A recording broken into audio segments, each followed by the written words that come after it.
Hey guys, so we're into May and things are still, not ready to go in the garden. We're gonna be in the 30s some nights this week. So I'm just watching the 10-day forecast and waiting for us to get to at least the 40s to mid 40s every night on the next 10 days before I put everything in the ground that is not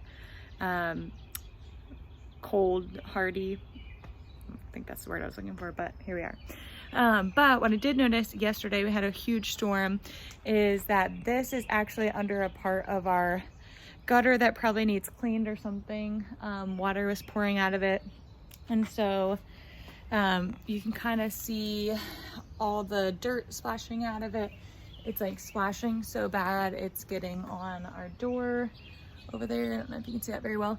And then all over the ground. I mean, it's going everywhere.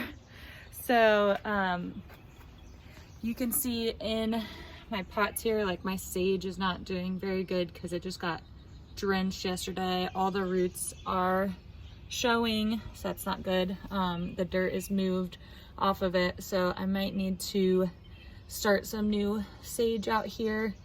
Definitely gonna have to move this out from under this space.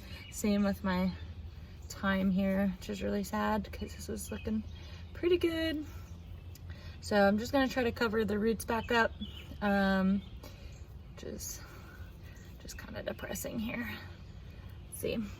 So I'll work on that a little bit later, but let's walk through the garden and see how things have changed. Okay, so my strawberry plants are looking pretty good. Pretty excited about these. The ones from Tractor Supply did really bad, so I'm really excited about these ones from the farm. They are looking great. So next I'm going to show you the spinach bed, which I told you I was nervous that it wouldn't survive the transplant. It is looking so good. So here's our spinach bed. It is looking wonderful. I'm so excited. It's looking great. All of our kale have survived. I planted them kind of close together because I was pretty sure half of them were gonna die, but they all came back. And same with the lettuce. This guy was so sad. He was like in the dirt, just like flopped over. And he is actually coming back and he will be behind everybody else. This guy wasn't looking very good either, which is why I put them in the middle. Both are coming in really good. So I'm really excited about these. I will probably add a little bit more lettuce through here. So it'll be about a month behind this lettuce, and that will kind of give us some succession. So we'll harvest off of these, and by the time these are kind of running out, we'll have these going here. I'm just really excited that all of these survived that fall from the other bed. All right, and then here we have the radishes. They're looking pretty good. Not as many took as I was hoping, so they're like really scattered. I planted actually like down this line, down this line, and I actually did quite a bit of seeds, and so I did 4 lines, 1, 2, 3, 4, and so they didn't really take as much as I had hoped, but you know what, I don't even know if I like radishes, so here we are.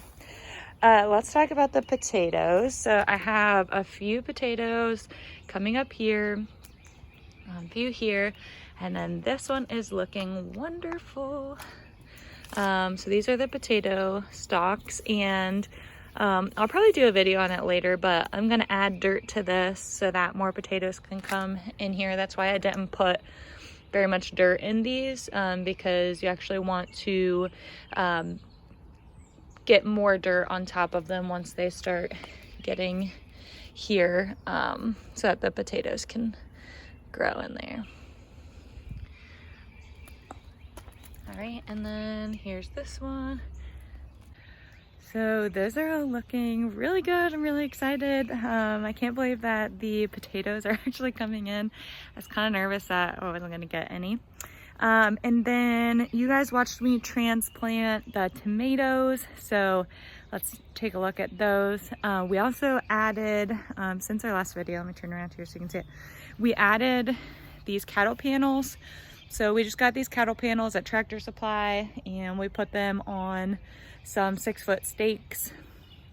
And so these are what we will tie our tomatoes up with. So I'll show you that as we get to it. And then also I have one here, which we will let the cucumbers grow up as a trellis. So let's look. Okay, so we have 1, 2, 3, 4 tomatoes, looking pretty good. I'm excited to see what kind of tomatoes these are gonna turn into. Those tomatoes will probably be a hybrid of what we had last year. We had beefsteak, and I can't remember what the other variety we had out here. It was just, I don't know, regular tomato.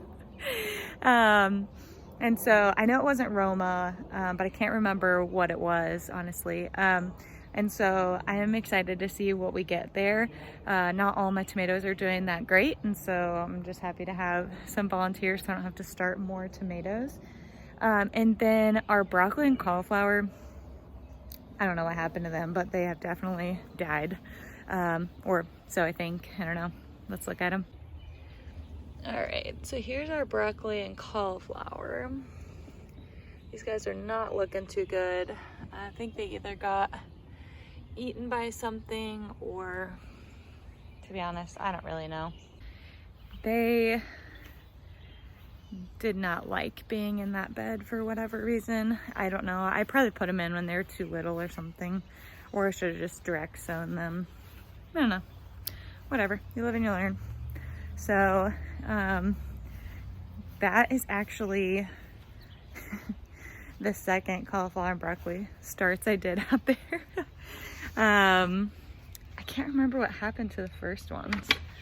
I remember it was something I did and I can't remember what it is now. Let's take a look at this side bed real quick. All right, so this is where our spaghetti squash is gonna go, and I have a ton of spaghetti squash. All of my starts took. So here is the cauliflower, and if you peek in here, we do have a little head starting, so really excited about that.